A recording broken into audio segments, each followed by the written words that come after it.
A fun little game I like to play when looking over an upcoming anime chart is what has the weirdest name. After I find an anime or, well, three with a bizarre title, I then try them to see if the name lives up to the quality. And because anime is so wild, you really never know what you're getting yourself into. With Toilet Bound Hanako-kun, we have a series that is the farthest thing from needing to be flushed down the toilet because this anime slaps all the right notes. Hanako-kun is an anime surrounded by legends of a very eventful school where students pass rumors around and some will take it upon themselves to test them out. Now, most have heard of an urban legend or two throughout their youth, and some might have even attempted the requirements needed to summon a ghost or ghastly monster. Bloody Mary or the Hookman, we've all heard an urban legend like these sometime in our life. Going to a specific location or reciting a chant in hopes to see the legend in question pop up. Here we have the same kind of curious minds, but the difference is the legends in this school are actually real. And one specific rumor about a girl ghost in a certain stall will grant you anything you wish for if you summon her. And while Hanako is actually a boy, the rest of the rumor kinda seems to be true, if only slightly odd, with a weird quirk here and there. But due to a series of events, Yashiro ends up bound in a contract with Hanako after a failed wish of love gone wrong and a strange curse. Now it's time to see wild events unfold and a seemingly normal life turned into a supernatural eventful mess of possibilities. The school is filled with so much mystery and life that any given episode can be the most insane and exhilarating to sweet and romantic you could possibly imagine. The romantic undertones of will they won't they between Yashiro and Hanako are almost always present among other characters who the fans will probably try to ship her with. But the core reason any episode casually ropes the viewer in is the idea of the seven wonders of this school and the way the rumors are incorporated with the characters. Hanako himself is the seventh wonder and governs over the other mysteries in this school. If things go too far, he generally puts them out of their misery until he comes into contact with Yashiro. Because of the two's unlikely pairing, the way they explore the rumors often have a chance at a more peaceful resolution than you initially expect with a knife-wielding ghost who supposedly has a pretty dark past. Rather than going the route many anime fall victim to of either keeping her a damsel in distress or making her far too powerful for a normal student, they let her be this kind of bridge for Hanako to connect with these troubled spirits to help to find a more peaceful resolution. Hanako fights and Yashiro mends their souls. It sounds simple, but often I'm used to a female lead in a series surrounded by the supernatural being rather pointless besides anything other than forced romance. But by giving her a believable reason for surrounding herself with Hanako besides the obvious growing relationship, she has this purpose with the supernatural that Hanako doesn't. Living an isolated life having to hurt others to fix situations now can turn into something more adorable, all because a girl changed the rumor of this school. Which that idea alone is pure gold. If enough students say the bunnies that are these little pranksters are murderous beings, they're going to become such. But if you change the story around them just a tad, it then allows for these creatures to be sweet and innocent once again. The fact that normal people control how these spirits and beings function keeps any episode unique and feeling like a bomb that could go off at any moment, as randomly something could change for better or for worse, especially when you realize there's others in the school who know a little more than they're letting on, and whether their goal is to crush the rumors or use them for menacing reasons, there really is never a dull moment in this series.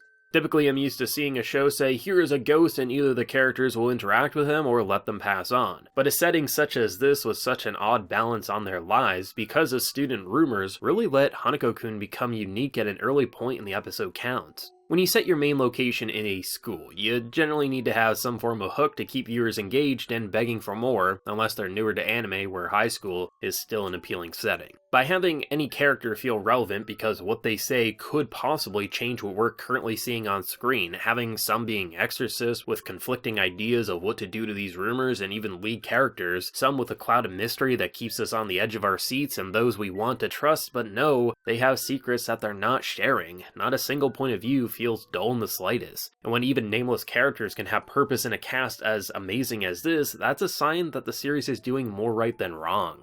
Now, often what I'm used to is when a story sets out a set number of objectives, so to speak. So in the case of Hanako, the seven wonders of this school, where each is a unique character with their own rumor and setting associated with them. Usually I'd want to see one after the other with very little breathing room, and while that is true at the start, very quickly I was less interested in jumping into the next character arc, but more interested in the growing relationship with Hanako and Yashiro. While romance or just friendship was always a seesaw of which was going to be more dominating than the other, the more I learned about Hanako, the more interested I was in how Yashiro would connect with him. The logical side says to stay as far away from him as possible, as the other characters clearly recognize he is a danger, but the person we see is a prankster with a darker sense of humor, sure, but there's no way he's truly a threat, right? That dilemma, which Yashiro herself has to reflect on, really kept the emotional grip tight. Each wonder we meet was visually unique, with a well thought out personality with how they connected with the school and the abilities that they possessed. But there was something special about those two that really got to me. Hanako could have been written as just this pretty boy with googly eyes, but I found he was this tortured soul quite quickly, that truly was lonely and just wanted someone to keep him company. In comparison to so many of these spirits that we meet, he seems the youngest at a visual glance more often than not, and the idea of keeping Yashiro on cleaning duty always just seemed like a cry for help just so he could have a true friend. Not someone who would just use him for a wish, but general companionship. While he never gave off that obvious feeling, there was plenty of moments where we recognize this is a character that's much more than meets the eye. Which is a brilliant way to design one of your central leads, by having us want to stick with them as much as the other main characters do, despite our gut saying he could be a threat.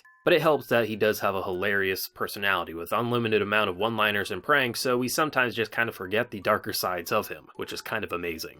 Yashiro, as previously mentioned, has believable reasons for incorporating herself in and out of battles with the supernatural, but her simple desires for love, while that is a basic concept, is actually a solid idea nonetheless. Many her age are conflicted about what romance truly is, and many probably have tried wishing for it themselves when they were younger. But the idea of it backfiring on her to then being lumped with characters all relating to the supernatural as she actually learns about herself and true desires, ends up being the most complex way to explore her character while starting off in one of the most superficial ways imaginable. Had she stayed as a girl just wanting to wish for love, I wouldn't have enjoyed her even with the adorable personality she does have. But by giving her true connections that she decides to have for herself, not ones that she's wishing or begging for, you really get to see a young mind discover what it is she truly desires in life and who she is willing to protect no matter the cost. Basic ideas aren't always a negative, and her love arc is a great example of how to take the cliche idea and turn it into something quite memorable. Now, those two alone are enough for me to say this is a strong cast of characters, that's good enough. But then they end up bringing in Ko, who is the icing on this triple layer cake. While there's definitely moments of a love triangle brewing, we know what the anime is trying to do in multiple cases, let's not kid ourselves. There's a reason the fandom goes nuts over pairings. The core relationship that these three share is really quite special. An exorcist who originally tries saving Yashiro from this evil spirit Hanako gets a rude awakening when Hanako slaps some sense into him and doesn't actually harm him but just prevents his abilities from targeting Hanako in the future. The conflicting opinions on how spirits should be treated in contrast with his brother who tries to get Ko to end Hanako and other spirits before they can hurt others, provided a solid internal conflict that a show like this absolutely needed. As logically, with some of these spirits we meet, you would think they need to be put down as people have been hurt before in this school, but we also have Yashiro's perspective in understanding that there actually is an option B. Sure, it might be a little dangerous, but to her and others, it's definitely worth the risk. Hanako and Yashiro definitely have their drama, but you never feel like she would end Hanako's ghostly life. But someone like Ko, you never really know, especially when your family is telling you to do the opposite that your heart is, as you fight the urge to call your enemy your friend. The growing friendship between these three and how they all discover themselves more and more let the blossoming bonds feel genuine, which in return let more and more spirits join in because rather than slaying them, we could change rumors and mend their souls instead. The power of friendship usually isn't anything to write home about, but spirits trapped in a school and rumors that can ruin their life feels like we need a hug or two rather than a slap to the face, at least usually, so I was never really complaining.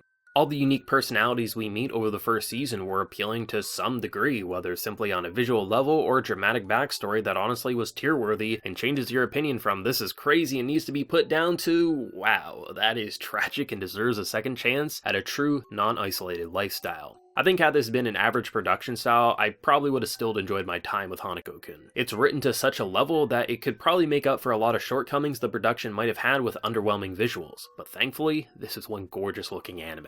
The style, I would probably best describe it as a mixture of traditional animation mixed with a motion manga design, where at multiple points the series pulls back for a simplistic reaction to then adding in multiple panels very similar to a manga, where a new image or piece of simple animation will pop up. It allows for the anime to have this charming identity that perfectly captures the ridiculous moment at hand without going overboard, as usually the series going overboard meant a serious situation was happening, which meant fun action or intense moments in general. Due to the way the character designs are are drawn, it's rare for visual dips to ever be seen, as the great use of colors and features let everything almost feel simplistic by design, but still full of so much life. Rather than going with a more realistic feel, this series went with a more cartoonish one, so everything looked fun at a first glance, and when something had to be designed a little more serious, the way these characters reacted immediately told us something was wrong, as we're so used to seeing these characters looking happy or positive, so the dramatic shift really got across emotional high points very well, especially in contrast to how bright most of the aspects in this anime truly are.